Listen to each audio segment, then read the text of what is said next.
Welcome everyone to week 1 NSA season 4. So I am versing the Ames azelfs and the coach mod azelf. I think that's his username. This is Discord username, so just gonna call him by that. Straight at the back we have Milotic, Flameo, Marva Scale. This can eat any physical attack. Can really wall most, because he has a you're seeing his team soon, but he has a slightly sand team, and he doesn't have Mega Torrente. He's a Powdon, some of those ones like that. Escadrille, Powdon, Lowland and he has Crocodile as well.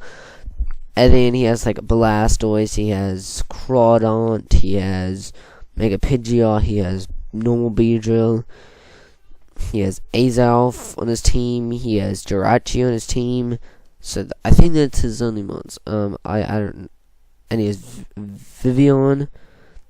So this thing can it can toxic the Blastoise. Blastoise can't toxic us because the Flame Orb. We can toxic the Crawdaunt. We can toxic the Vivian. Which all of those are very well. Scald hits those ground types super effectively, as I said before. Ice Beam is there for the Mega Pidgeot, because that's a great move. Next up we have Mega Lopunny, Scrappy ability, Thunder Punch, High Jump Kick to return, and Toxic. I have Toxic there, because I think he's going to run Protect on his Blastoise. If he does bring Blastoise, Protect is coming.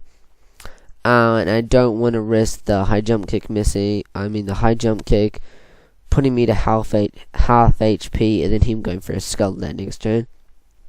So I'm being Toxic to ward down the Blastoise, and then Thunder Punch, which you probably wouldn't expect that.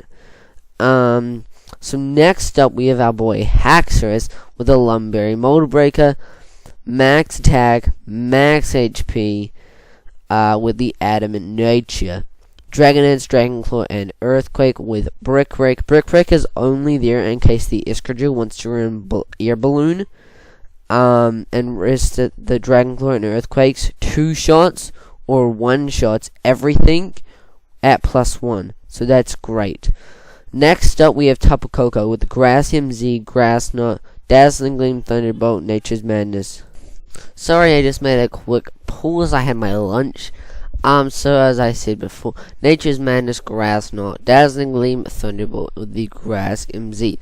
As I told you with my Milotic, that he has lots of ground types. He has 4 of them, and if I can take a Nature's Madness on them, Grass MZ kills every single one of them after Nature's Madness, because Nature's Madness put them at half HP. So that's very good for me. Thunderbolt. It kills a lot of his team except for his ground types. That's why Grass MZ and Grass Knot with Nature's Madness is so good. And against the Crocodile, I don't have to use Grass Knot. I can just use Dazzling Gleam, and it's gonna kill it either way. So that's great. Next up we have the Bronzong with the Leftovers, Levitate, 148 Brave Nature, with 144 HP, 216 defense. I have the attack invested with the Earthquake because I want to do a ton of damage to Jirachi. I really want to wear down Jirachi with this thing. I am a little bit scared of Thunder Waving Jirachi versus Bronzong, but let's just hope he doesn't bring that. And I do have, you can see on the screen already, I do have this Palisand set and a Tapu Koko that also can't get paralyzed, so that's great. And my Milotic can't with the Flame Orb on. If the Flame Orb is on, he can't get paralyzed either, so that's great. And I have the Toxic for the Blastoise and the Crawdaunt, those type of things as well. And also I can Toxic the things like Crocodile and hit Powdon, which is super well. And I will have the Drywall for the Mega Pidgeot, had the Stealth Rocks to wear down this team, because I think Stealth Rocks will be very good this game. So next up we have the Pokemon that can not only take on Mega Pidgeot. Hurricane is a chance to 2-shot, but if I Toxic it, and then I shore up it, and I get my Citrus Berry, I can beat it, because Toxic damage. This could also the 1v1 Jirachi. Unless he has some flinch or shenanigans or something like that, or if he has like ice punch, or something like that, or the berries for these two, and have ice punch. That's the only way Jirachi handles this thing. I am a bit weary against the crocodile, but I do have things to take on the crocodile. For instance, the Milotic, the Lopunny, Tapu Koko, because I do outspeed. So that's great. So let's show you the battle. We're in the battle right here. This is a like battle replay, but we finished the battle like a few hours ago, and then I went out shopping with my mum. So and I come back, it was still on there. So I'm just like, why not just record it? So he ran the Mega Pidgeot, the Vivian, the Jirachi, the Alolan Dugtrio, the Powdon, and the Escadrille. The only things I was expecting was Crocodile coming over the Dugtrio and Blastoise coming over the Vivian. But he didn't do that. So looking at the matchup, I was like, again, anything with the Nature's Madness from Coco, I can kill anything after it's at half HP. So that's great. So I leave the Coco.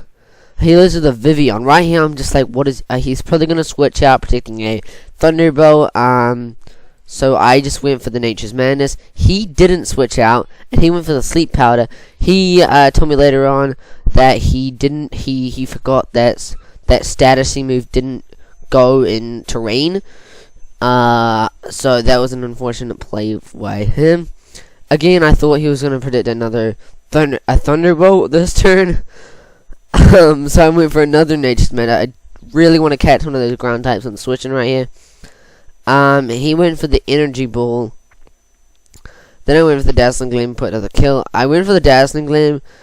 Probably just thinking like the Powdon will come in or something like that. So then he went Dugtrio. Right here I'm just like Tapu Koko outspace. And I calced it. Bloom Doom with Grass Knot had a like very high. It was like 97 to 108 chance to like kill. So I was just like, okay, yeah, we'll just go the Grass MZ. And he is Scarf Dugtrio, which is a bit interesting right there. I thought he was gonna go for like an attack to hit Bronzong with, predicting a Bronzong play maybe. But he didn't. He just went for the Hard Earthquake and killed my Tapu Koko, which was very sad. Bronzong came in. I knew that he had to switch out this turn, so I just went for the South Rocks. He went to the Jirachi. I just went for the Earthquake this turn. I think he was trying to edge us out. He went to the Pidgeot on the Earthquake play, probably trying to see if I got Earthquake. Got the Leftovers recovery. He Mega Evolved, went to the Heat Wave. We still lived, and went for the Gyro Ball. The thing is, that Heat Wave, if it burned, Gyro Ball wouldn't killed. Which, wait, I'm glad it didn't burn. But if it did burn, Gyro Ball wouldn't kill. But we did get the kill on the Mega Pidgeot with the Gyro Ball from the Bronzong. Put ourselves at yellow HP. He goes Dugtrio. He goes for a Night Slash, which is very interesting that he ran that. I thought he was going to run Sucker Punch. I got Power Sand on him because I knew Earth Power could be able to kill. Sandstream up. Earth Power. You can see it right there. But he switched out. Hippowdon.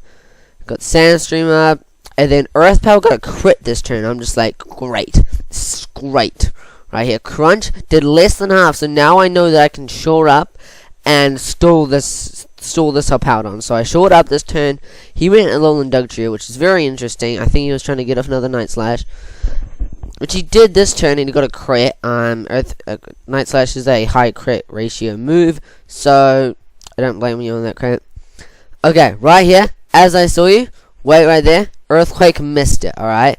That is because I was smart in my peeping and bring Sand Veil Palisade. He was probably expecting this for his, like, Crawdonk Crab Hammer or something. It probably wasn't Water Compassion. But I bring Sand Veil because I knew he had a Sand team.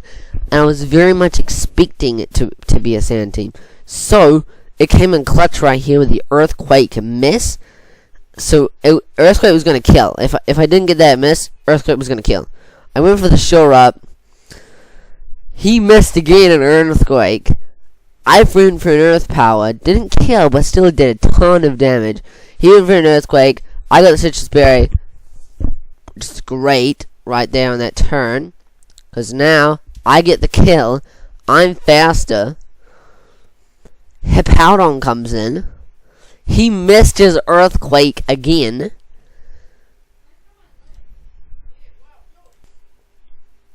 Okay, he missed his earthquake again. I went for the shore up. He went for another earthquake. He hit this one, but then Hippowdon went down. Jirachi came in right here. He went for a heart stomp. I went for a shore up. He went for another heart stomp. I think he's trying to get the flinches. He did get one of them. Another heart stomp. Another flinch. I was getting very angry at this moment. I'm just like, I should have already won. Another heart flinch. I'm just like, no, you're not getting a 3-0. You're not getting a 3-0. I'm going to my low deck. Just, I want you to die. I go for the scout. I get the burn, which is very clutch on recover versus flinch. He goes for another heart stomp. I go for a recover. He goes for another heart stomp. I think he's just trying to play this game with heart stomps. He goes for another heart stomp. Flinch happens. Burn. Hard stomp. This is just inconsistent playing until one of us somehow, I don't know how he can win at this moment in the game. Hard stomp, he's at lower health than me and taking more burn damage than me. I don't know how he can win at this moment. Heart stomp, flinch. He did tell me after it that he scarfed, so I switched out because I knew that I wasn't going to win that game. I went Haxorus, and I just played the game like nothing else. Went Haxorus hit up the hit, burn, and Jirachi went down. My loader did get that kill because of the skull damage. So I hope you guys liked this video. If you did, make sure to smash that like button, and hope you subscribe for more YouTube videos coming your way. Sleeping Snorlaxes, +4 differential, 1-0 in the NSA Season 4. Let's hope you do good in our other matches or other weeks. Peace!